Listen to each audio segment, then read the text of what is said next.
Welcome back to Stamps Old World UK, the channel where history, passion, and rare discoveries come together through the art of philately.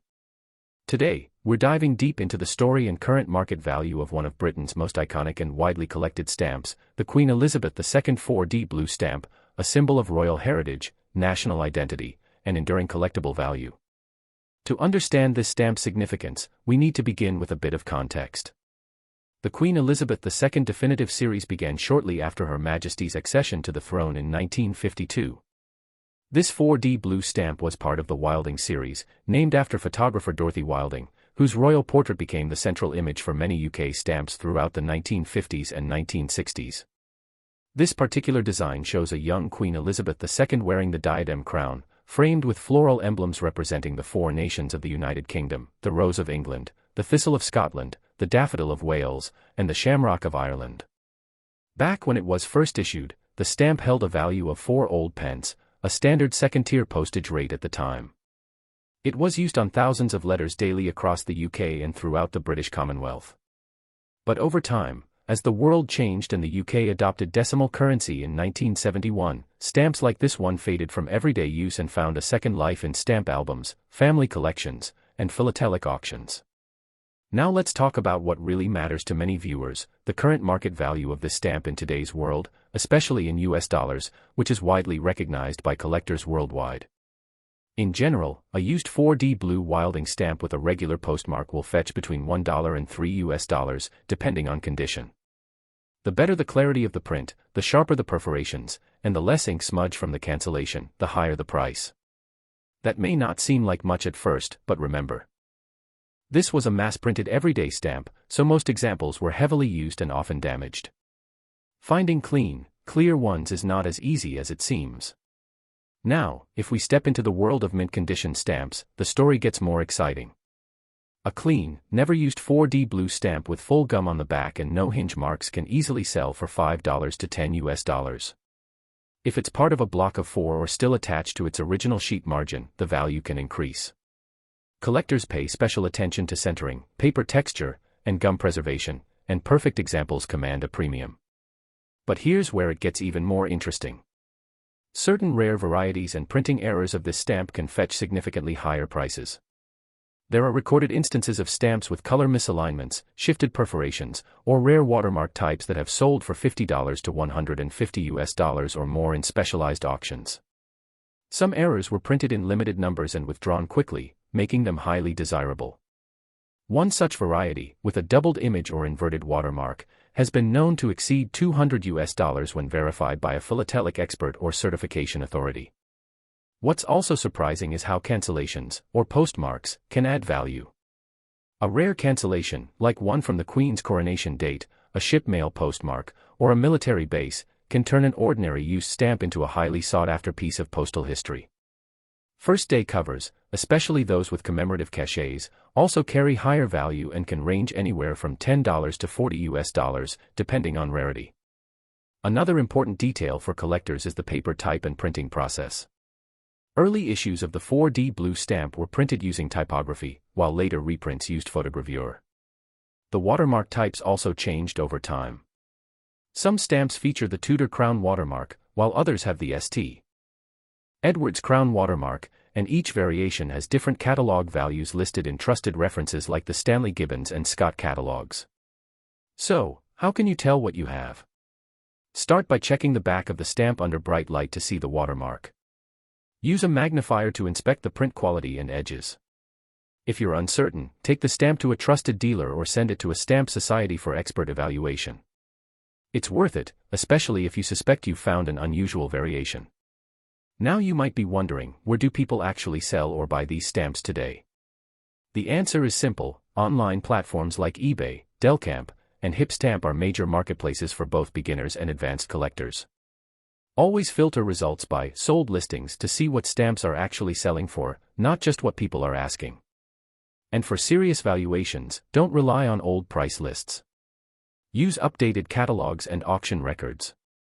So, to sum it all up, the Queen Elizabeth II 4D blue stamp may have started as an everyday piece of postage, but today it carries historical importance, collector appeal, and, in some cases, surprising monetary value. Whether you inherited it from a family album or discovered it in a vintage shop, it's a great example of how something small can hold great meaning. Next up, the Queen Elizabeth II 4D Blue and the Sixpence Purple definitive stamps. These two stamps are more than just simple pieces of paper, they are symbols of a nation's history, art, and tradition, and they carry surprising value in today's collector market. Let's begin by setting the scene. The early 1950s were a time of transition. Queen Elizabeth II had just ascended the throne after the death of her father, King George VI, and Britain was emerging from the shadow of World War II. A new era was beginning, and with it came new stamps that would become some of the most widely recognized and distributed in the world. Among them were the now iconic Wilding series, named after Dorothy Wilding, the royal photographer who captured the official portrait of the young queen used on these stamps. The 4D Blue stamp was part of that definitive series. It features a portrait of Queen Elizabeth II facing to the left, adorned in the diadem crown she wore at her coronation. The frame of the stamp is decorated with floral emblems representing England, Scotland, Wales, and Ireland, the rose, thistle, daffodil, and shamrock, a beautiful nod to the unity of the United Kingdom. Printed in a striking royal blue, the stamp was used for common postage and quickly became one of the most familiar designs in post-war Britain. The Sixpence Purple stamp followed a similar design template but with a key difference: its color, purpose, and rarity. Printed in a delicate violet-pink shade, the Sixpence stamp was used for heavier domestic letters or international mail, especially to Commonwealth countries. This meant it was less frequently used than the 4D stamp, and fewer examples remain in good condition today, making it a favorite among collectors. Now let's get into what really excites stamp enthusiasts and investors alike: the current market value. Starting with the 4D Blue stamp, in average used condition, with a clean postmark and no tears or heavy creasing. This stamp typically sells for $1 to $3 US. That might sound modest, but for a stamp issued in the millions, it shows there's still consistent interest. The value increases significantly when you find it in mint condition, meaning in used, with full gum, no hinge marks, and sharp color. Mint examples can sell for $5 to $10, and when you include blocks, plate number pieces, or first-day covers, you might see prices reaching up to $20 or more, especially if the envelope includes a rare cancellation or is tied to a historic event. But what really drives serious collectors are errors and variations. Over the years, collectors have identified stamps with misaligned perforations, misprinted colors, and inverted watermarks, and some of these rare error versions of the 4D Blue have sold for $100 to $200 or more, depending on how scarce the variation is and whether it's been verified by a stamp expert or certification body. Now let's talk about the Sixpence Purple, which tends to command slightly higher values due to its lower usage and fewer surviving examples. A used stamp in good condition may sell for $2 to $5, but a pristine mint example, particularly one from a full sheet or original pack, can fetch between $10 and $20. Just like the 4D stamp, the Sixpence version has a few known varieties, including different watermarks and reprintings. Some printings show subtle color shifts or rare watermark placements, and these can raise the price dramatically. In rare cases, such stamps have reached auction values over $150, particularly if found in matched pairs or blocks. Another crucial aspect for collectors is the historical context of how these stamps were used.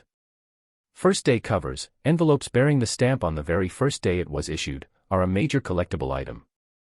A 4D or 6D stamp on a first-day cover, especially with a commemorative or hand-stamped postmark, is often worth 2 to 3 times the value of the stamp alone. Covers from Coronation Day or with ship or military postmarks are even more valuable. These not only show postal use but also freeze a moment of history in time. And let's not forget the importance of watermarks and printing types. Early Wilding stamps were printed with the Tudor crown watermark and later with the St. Edward's crown. They were produced using various methods like photogravure and typography.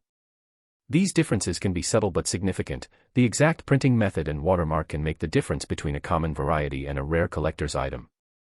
To identify these, collectors use special watermark detectors or UV lamps, tools that every serious philatelist should have in their toolkit. In addition to the stamps themselves, many collectors seek related material, full sheets, coil strips, presentation packs, or even post office posters. These can carry enormous collector value, especially when preserved properly and linked to a specific time, event, or series. Now, if you're wondering how to check the real value of the stamps you own, here are some practical tips. Use trusted sources like the Stanley Gibbons Catalog, Scott Catalog, or check online marketplaces such as Delcamp, Hipstamp, or eBay. Always look at the sold listings, not just asking prices. A stamp is only worth what someone is willing to pay for it today. And if you suspect you have a rare error or a high-value piece, get it evaluated by a stamp dealer or a philatelic society.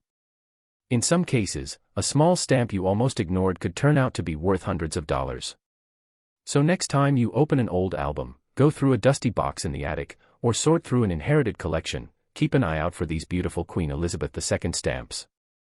Next up, the 3D purple, the 4D blue, and the 6D purple. Each of these stamps may have once seemed ordinary, but they now carry historic, cultural, and collector significance, not to mention increasing value in the philatelic market. Let's start with the historical backdrop that shaped these stamps. In 1952, following the untimely passing of her father, King George VI, Princess Elizabeth became queen at just 25 years old. This marked the beginning of a new era for Britain and its postal system.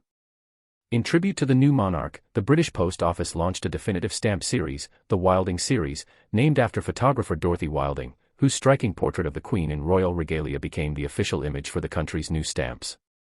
Each denomination was printed in a different color and size, reflecting the specific postal rates of the time, from simple inland letters to international airmail.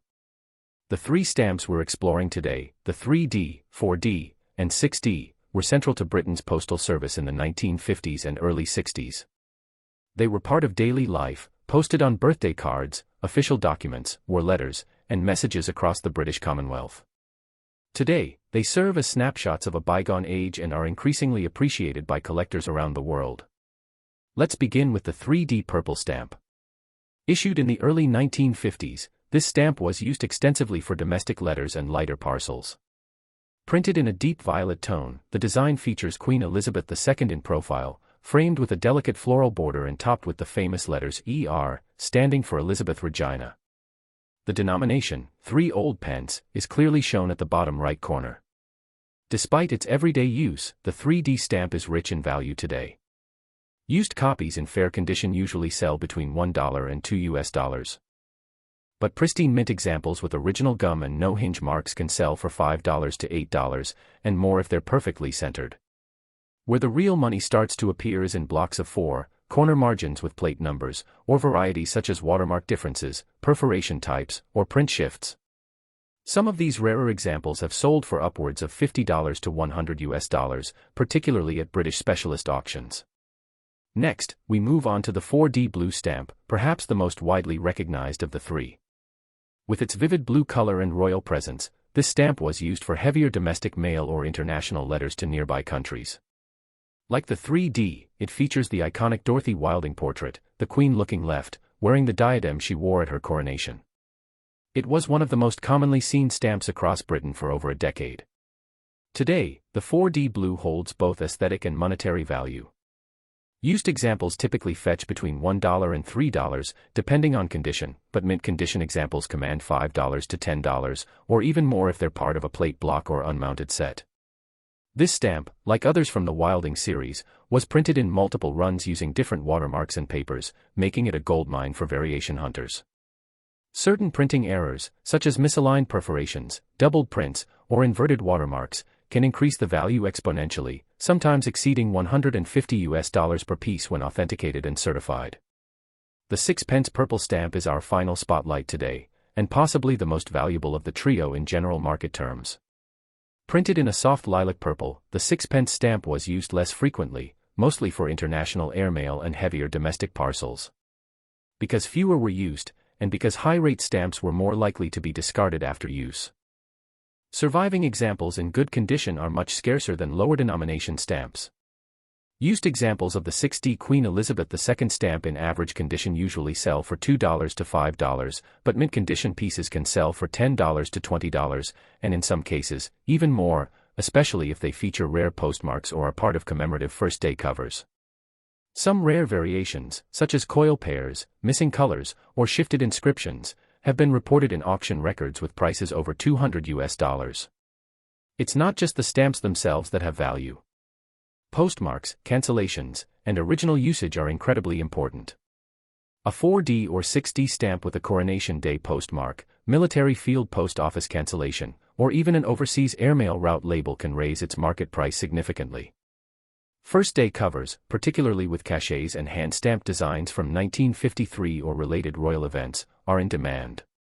Some FDCs featuring these three stamps together, in sets, have sold for over $100 to $200, depending on condition and presentation.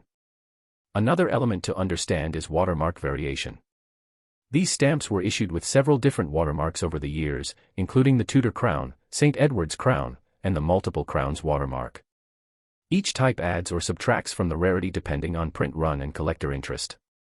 Some watermarks are inverted or sideways, mistakes that occurred during paper feeding, and these errors are valuable to advanced philatelists. If you're holding onto a stamp that looks common but has an odd watermark, it may be worth getting expert authentication. So how do you protect and evaluate these stamps properly? First, handle them using stamp tongs, never bare fingers, to prevent damage from oil or sweat. Store them in acid-free stock books or archival albums. If you want to identify potential rarities, use a UV light and watermark detector to examine details invisible to the naked eye. And if you suspect a valuable variation or error, consult catalogs like Stanley Gibbons or Scott, or reach out to certified appraisers and societies. Now let's talk about the modern stamp market.